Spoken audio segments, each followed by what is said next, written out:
My name is Sataj Anand and I'm the curator of TEDx Bangalore. The coronavirus has altered life as we know it across the planet. But as you can imagine, there are many Indias living in India. And the true impact of COVID-19 has been felt differently based on income levels, age, gender, caste, and a whole host of other qualifiers. In our latest series, Living with the Pandemic, generously supported by the Skoll Foundation, we'll be unpacking how different communities are grappling with the virus and continuing to make efforts to thrive amidst the global chaos. In today's conversation, we're joined by Manoj Chandran, CEO of White Swan Foundation, to understand how 1 billion Indians are living with a fragile, critical mental healthcare ecosystem. This may be India's Achilles heel when it comes to COVID-19. So let's try to understand the multiple realities playing out in India, as well as what can we possibly do about it, both at a personal as well as a systemic level. Thanks so much, Manoj, for choosing to join us today. Could you tell us a little bit more about the White Swan Foundation? What's it all about? Thank you, Sartaj, and thanks for having me here for the program. And so to begin with, White Swan Foundation is a not-for-profit organization that was created with the objective of delivering knowledge services for mental health and well-being. Now, in mental health care, what we saw when we started our life 7 years ago was that of all the problems and challenges that we have seen are evident in mental health care, the most fundamental was lack of access to knowledge, which was in many ways not empowering people to be able to make right decisions. When I say people, people would be across all profiles, people with the problem, their caregivers and the bystanders also. And when they were not empowered to make the right decisions, we said, how can we do that? How do we change the whole community there? Bring in about systemic change through knowledge so that they know that, okay, this is how I decide, how I make decision based on the profile that I carry around mental health care. So it's been now 7 years, and we have created by far the largest knowledge repository on mental health in India. And we do a lot of community outreach programs across communities. We've done that for a little bit for mental healthcare workers. We've done a lot with college students, and we currently focus a lot on school teachers and workplace mental health. Actually. And the third part of our work is the mass communications programs, because as I pointed out, the most powerful element or stakeholder in mental health care is the bystander. They have a view on the subject, and their view is not necessarily always very positive and inclusive. So, mass communication program of White Swan Foundation is to engage the common man, the community people into the fold of mental health care and get them to have a very different mindset and the empathy around people with mental health. You are sensitizing the general public, yes, so that the stigma probably that they used to carry or they inherited probably from previous generations is eliminated. So with that worldview and with that position that you occupy in at least the Indian ecosystem, what is the state of mental health care in India today? We've been going through the pandemic. Yes. It's quite more complex now. So what would you say? Where do we stand? Sure. Sartaj, we'll have to look at answering that question from different perspectives. To begin with, the fact remains that there is a huge prevalence of mental health issues. So the data that is always thrown at us is that 1 in 5 of us will have a mental health issue in our lifetime. Now, that's a sizable number. If you look at an Indian context, it will be 300 million people. And so the problem is large. Then on the other hand, we have this whole narrative that the number of professionals in mental health care is abysmally low. And we need to ramp up our service infrastructure. Now, that certainly is a requirement, but that probably is not the only solution. And we can't look at solving the problem of mental health care by only ramping up the service infrastructure and wait for that to happen. So that's the other perspective to it. The third, more powerful according to me, is the social context of mental health care, which is about how much are we allowing people with the problem to open up and seek help and create an environment for them which is inclusive, which is more empathic. Now, so are we therefore targeting to change the social narrative, the social construct around mental health care? Now, we have to look at all these three aspects to be able to come out with innovative solutions to the problems of mental health care. So just to talk a little bit more about those three spaces, you mentioned that the service infrastructure around mental health is quite poor, underdeveloped. Could you highlight that? Like what does the data say? Yes. So there are several data. One is to begin with. They say that about 9,000. There are 9,000 psychiatrists in the country. I mean, for that must be like 3 per million or something. Yeah, that's correct. Yeah. So it's extremely low. I'm just to give you a comparative figure. I think in the US, which is 1/3 of our population roughly, I think about 55,000-60,000 psychiatrists are there in that country. Wow. And they say that if you put together all the mental health professionals, which is psychiatrists, clinical psychologists, therapists and counselors and psychiatric nurses, it would be about 15,000 odd number. So, I mean, the need is like 100 times more probably. I don't know, but are we really looking at ramping up that number is what we have to look at. So service infrastructure has to improve.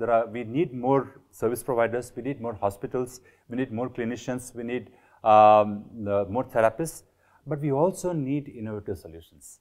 We need, like for instance, use of technology and many other areas here. So, I think the problems are non-exclusive, non-binary. They tackle everyone equally. But like you said, the solutions really change according to your income level, your age group, your gender, and the context you live in. What have you observed? Like coronavirus has it's causing economic and social hardship to millions. But what is it doing across different income levels, age groups, genders in India? When you speak to the mental health care community, the professionals, are they noticing something from the grassroots? What's been that feedback loop? So there are very broad level. So the problem of mental health care in India is also there isn't enough data. The best data we got was 4 years back from NIMHANS, the National Mental Health Survey that was done. But yet we haven't really been able to do a lot of data collection. So while we know that mental health, the way it manifests in different communities, in different profiles of people, will be different, and its repercussions are different. Its the solution finding aspect is very different actually. So just to give an example, during the pandemic, particularly during the lockdown, it was observed that domestic violence had increased. Yes. Actually, and there were a lot of theories and conjectures as to why it has increased. But the fact remained that yes, it had increased. And there was a lot of relationship issue that was seen during the lockdown, because all the family members for the first time were spending all 24 hours of the day in the same house, and most of the cases smaller houses and all, and they didn't have their own spaces and time for them to relax actually. So these were the issues, and they were cutting across profiles in many cases. But yes, there are dependent factors of mental health care and their manifestation, and sometimes the solutions according to the profiles of people, according to geographies, according to the nature of the work that they do, gender for instance, age groups, children for instance. During the lockdown, I have understood that children suffered a lot.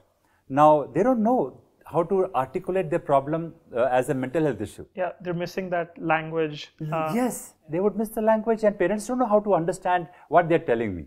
If the children are becoming, for instance, more irritable, we don't know that's a problem. That's an emotional distress, outpouring of an emotional distress. So there are a lot of such issues. Yeah, when we had Pooja join us, she mentioned that the number of missed calls or invisible calls has shot up. So there are many data points like these, but we're not really harvesting that data. Yes. And I think this is also interesting because over the course of our conversation, we will touch on tech and a few other things. But what do you think is really going on in terms of these hotspots that you've identified in terms of geography or in terms of age groups? Is there a certain segment that you feel is more important or easier to tackle? Like in social theory, they often say, right, that if you can empower women in the household, certain a domino effect plays out. Yes. Do you think something similar might happen in the Indian context of mental health? Where should we focus on to begin the conversation, to begin the change? Good point actually, Sataj. So there are two broad areas we should look at when we are trying to answer your question. One would be those who already have a history of mental health issue.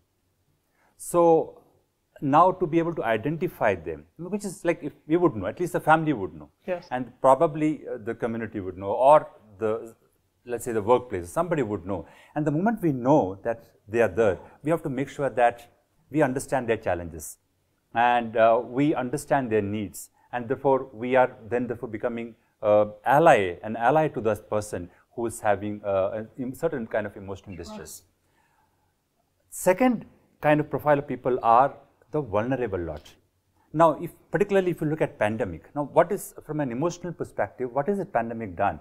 It's created an extremely different social life for us, which we were not prepared for, yes, which we were never trained for. For the first time in our life, we were told to just be at home. It was a warlike scenario. Exactly. I mean, it's in many ways it was worse than that actually, because wars, people at the borders would probably have more kind of experience of wars, yes, and all. But if you look at a person in Bangalore, wouldn't even know what a war would be actually. So, and again, today's generation, which is like 4 generation cut off from the last one. Yes. So, so there were a lot of such drastic social changes that had happened, which we were not ready for. Now, clearly, if you talk to a mental health professional, they will tell us that if human beings are going to lead stressful life for a long period of time, it's going to create mental health issues for them. It's going to create emotional distress situations for them. Now, to begin with, like it happens in any other health issue, the first kind of target or at-risk people would be more vulnerable people. So, who are these vulnerable people in the family? It could be children, as I mentioned. It could be in a certain profile of community or family. It could be women sometimes. It could be a certain kind of people in a workplace scenario. It could be, isn't it? So, we have to identify who could possibly be at risk to be getting, targeted at a possibility of getting a mental health issue in a situation like a pandemic, a situation like a lockdown, a very stressful situation and more adverse situation. Yeah, and just to talk a little bit about where do you think is that leverage opportunity, right? At risk obviously helps immediately sort of mitigate that problem, but do you think what's the role of, say, women in this, right? We've also seen them as social watchdogs. We've seen them as custodians of their family. Do you think women again play an outsized role in our context to tackle mental health? So first you were pointing out about the leverage. Let me first try and look at leverage from a general perspective, sure. Sartaj. I think if you look at mental health from a health perspective, the leverage is to immediately seek service. So if there is a problem in the family or in the community or in the workplace or any other kind of group of people, then we know that I have to encourage the person to go and seek services. Yes. Now, in mental health care, that's not as linear situation as it sounds or as it exists in other healthcare situations, because there are so many other factors that decides or that make me decide to reach out, not to reach out to a professional, to open up or not to open up about my problem and all. Now, that's the leverage we as possible potential mental health allies must look at. So, in a family, if I know that there is a person at risk, an old age person, who cannot handle this current situation, sure. and all, I know that there is a vulnerability that exists actually. There is a chance of the person showing up emotional distress. What can I do? Yeah. There is a leverage there actually. Yeah, so allyship, we've seen it play out in the LGBTQ community, yes. in yes. PWDs and lots of other spaces. How, is there for example, for viewers who don't know, and even in my case, how does allyship manifest in the mental health space? Is there an organization? Are there neighborhood communities? How does this play? Great point. So we often get into discussions on this subject, and this is so important because at the root of solving any problem in mental health care, Sartaj, I think it is about creating a world where everyone is a mental health ally. And the reason is because the moment I know I have a view on mental health and I have an attitude towards somebody who has a mental health issue, I am a stakeholder of mental health care. Now, am I carrying a positive or constructive view there? Am I a constructive stakeholder there or an ally there? There are two very very basic ingredients required to be an ally. One is empathy. And I have seen this, that empathy does not get executed if you don't have the right knowledge. Yeah. Many a time, and most of the time when I am discussing, having sessions with or conversations with people, they will say that I have a colleague who has had a mental health issue, but I don't know how to approach the person. I don't know what to speak, how to communicate to the person. So I'm actually, by nature empathic, but I don't know how to demonstrate that empathy. I need to know, therefore, first is to permit yourself to say that I want to be a mental health ally. Now let me pick up the right knowledge to say that what does it mean? What is the objective of me being an ally or me deciding to do something for my colleague or my family member or my neighbor who may probably demonstrate some emotional distress? The moment I have begun to pick up the right knowledge, White Swan Foundation is just the right place because we have huge amount of content and information about being an ally, about knowing what is the objective of your action and what is that the person with the problem expecting of you as an ally. Yeah. This is what is what is required. Yeah, allyship is sometimes uncomfortable because you're forced to Yes. occupy a position where you don't have all the answers, but you still need to be present for the other person. Exactly. It is a role of service leadership. I think, this touches upon a big topic. We've broadly seen that a lot of mental health is this loss of sense of control. You feel that you are no longer in control of your own life, your own thoughts, your own situation, and that helplessness often emerges internally. Allyship is one way, access to mental health care professionals is another way. What else can people do in this current context, especially because we never know when we could have another lockdown or a situation like that? Is there something people can do to regain that sense of control from maybe a self-care perspective? Yes. So while we spoke until now about mental health from a curative perspective, which means that if there is a person who has a problem, what can be done that the person reaches out and seeks professional help? There is certainly a preventive element to mental health care, mental health issues. And this is extremely important, I would say, from an Indian perspective. And countries like India, which has huge shortfall of professionals and service infrastructure. Because if you really have to solve the problem, we have to probably also equally focus on not allowing the problem to become big. Yeah. Which is about getting people to understand the importance of preventive steps towards mental health care.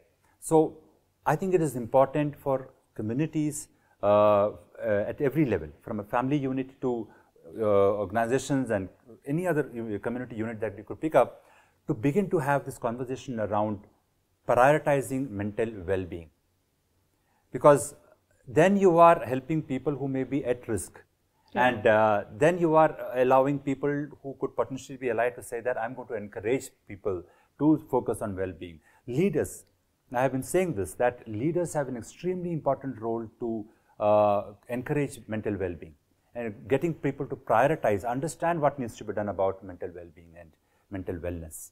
Yeah, we've seen that often, at least in a few organizations, taking a day off just for your mental well-being and to recharge yourself mentally is a perfectly plausible, viable reason now. Yes. So I think it is changing a bit.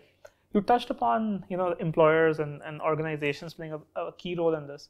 Work from home is now a pervasive part of our life now, but it can have severe effects on our well-being.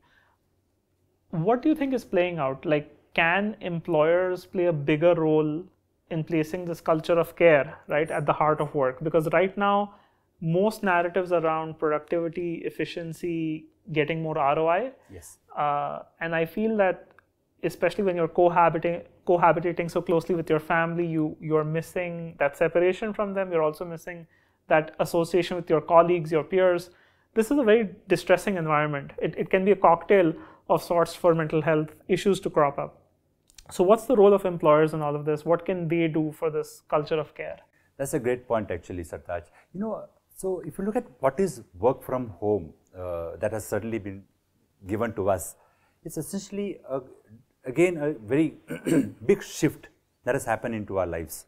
Now, any shift that happens in our lives will call upon some recalibration to happen in our emotional health, even in the way we would live our life, have relationship with others and all.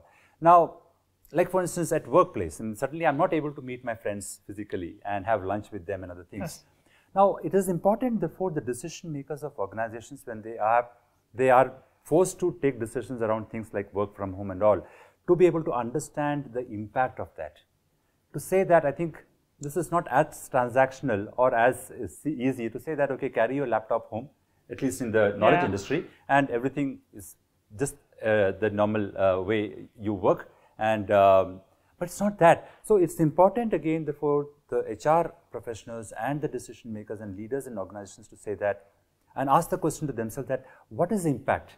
What would happen? So can I therefore understand from an emotional perspective, from a resilience perspective? This is very important because working from home will create a lot of stress. Now, do my employees have the ability to jump out of that problem and continue to perform, continue to work, continue to contribute to the organization and the society as they were doing earlier? So Manoj, we spoke a lot about the impact that's being felt by the knowledge worker and a little bit about what the informal economy is also feeling. It's not possible to scale and ramp up our mental health care delivery infrastructure at least. So what's the role of technology in all of this? How can technology hopefully play a scale-up factor, right, in this? So that's a great angle or perspective we must start to look at, particularly countries like India, which cannot only rely on ramping up the service infrastructure to solve the problems. We need technology to be able to help us innovate and come out with solutions which disrupt the way we are looking at addressing the problems. And I feel that in mental health care, particularly in India, we've just scratched the surface in terms of the possibilities and potential that it has.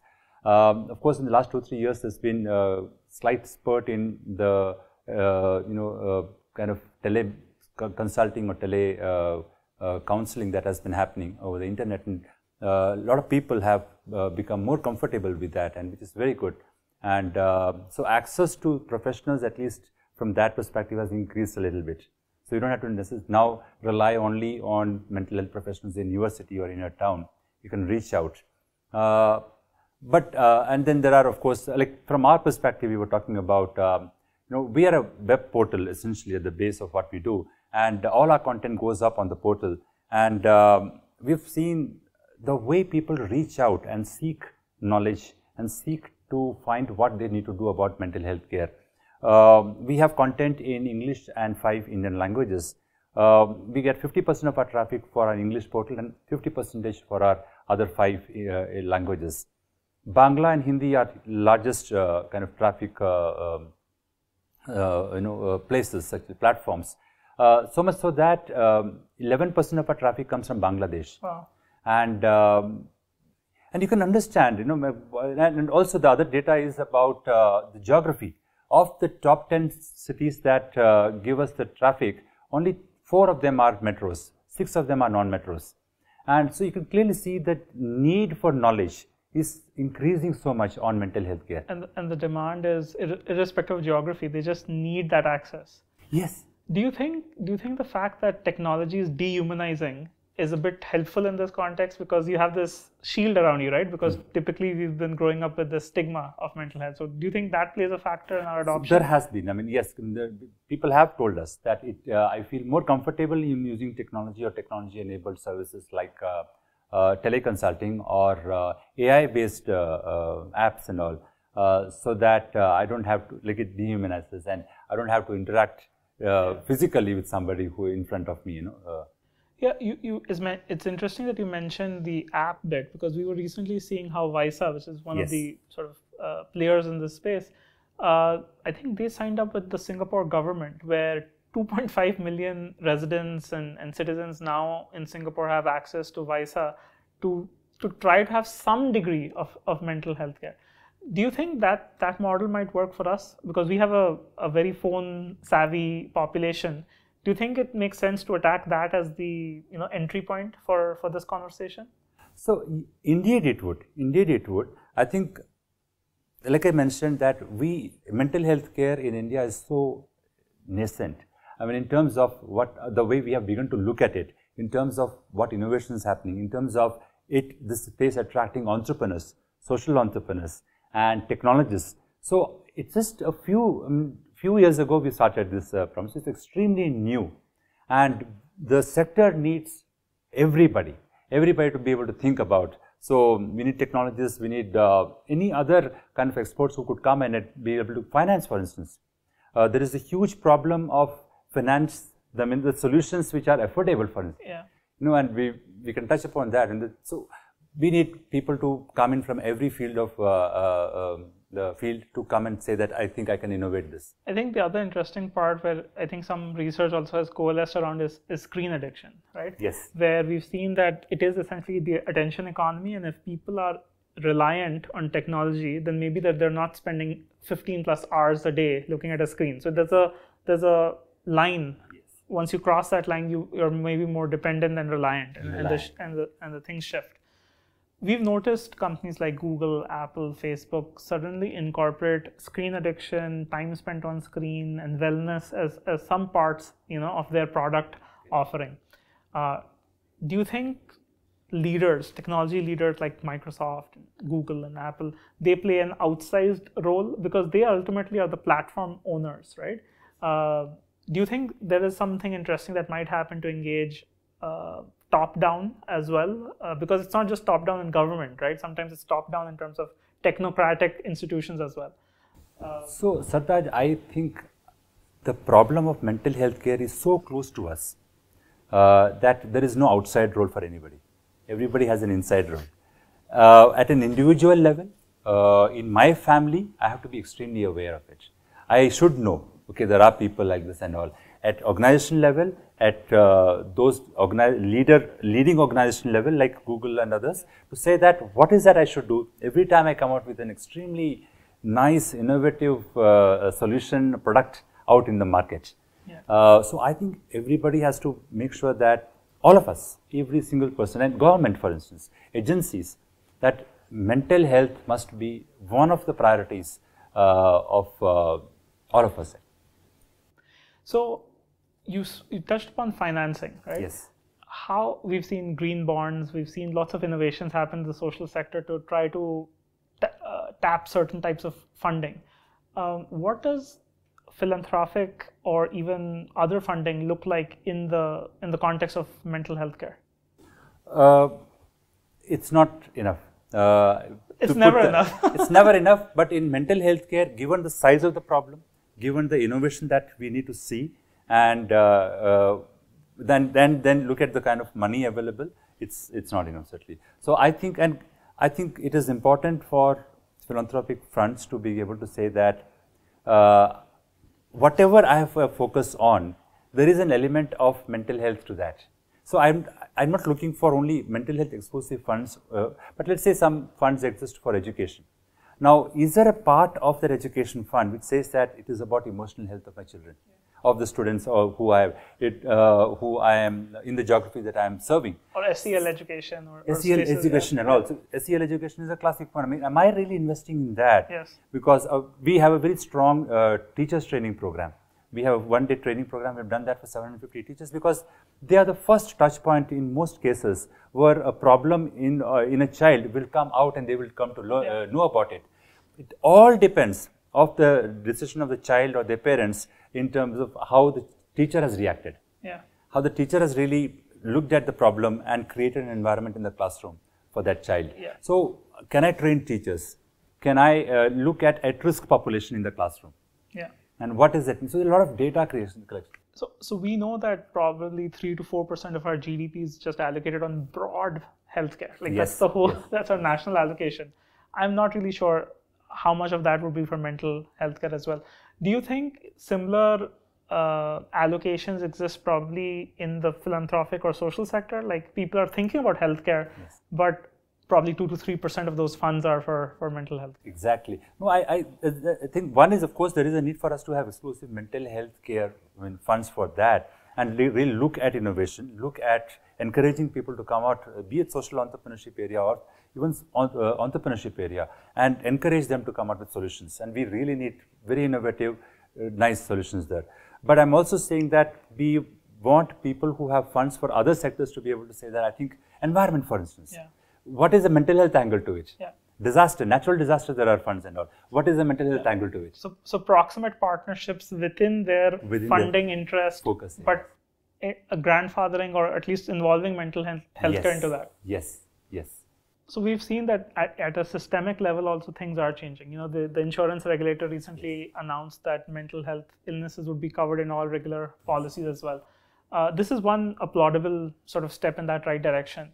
But what more needs to happen at a policy level, particularly? What do you think the role of government is? Because they can really create immediate effect, right? Yes. On your wish list, what would you advise the government, for example, to do? I think government, that they brought out this Mental Health Care Act is a great step forward actually. I think the way it is getting implemented in state and in some states at least, it's really a great sign of how governments and agencies have begun to take proactive step in making sure that the right service infrastructure exists which are accessible to people at the district level and all, which are great step. And I think if you look at the very first step usually government will take is to make sure that service access is quick and quality, good quality is provided actually. That certainly is required in mental health care. But as I pointed out that it is not going to solve the problem of mental health care. So it is important, I think governments particularly and even large organizations and institutions begin to look at addressing the preventive angle of mental health care. I think the Fit India slogan that the Prime Minister has brought out must very strongly include mental health care. Yeah. And really encourage people to say that I'm going to prioritize mental health care among other things that I will do. It is important for government because from a GDP perspective, the amount of money that we will spend on mental health care, we will never have enough. Yes. I think if you can prevent the onslaught of mental health issues or increase in its increase, then that will really help us save some money there. We've been thinking about even recommendations like besides increasing the expenditure, having specific expenditure in our budgets for mental health care. Also, for example, above a certain size of employers, we could also recommend enforcing, the employee assistance programs, the EAPs. So there are things that could be done, but it's always interesting to see how the space evolves. Yes. So, Manoj, any parting words? What can the common person do to best protect themselves, to best play a role in this? What are your parting words for our audience?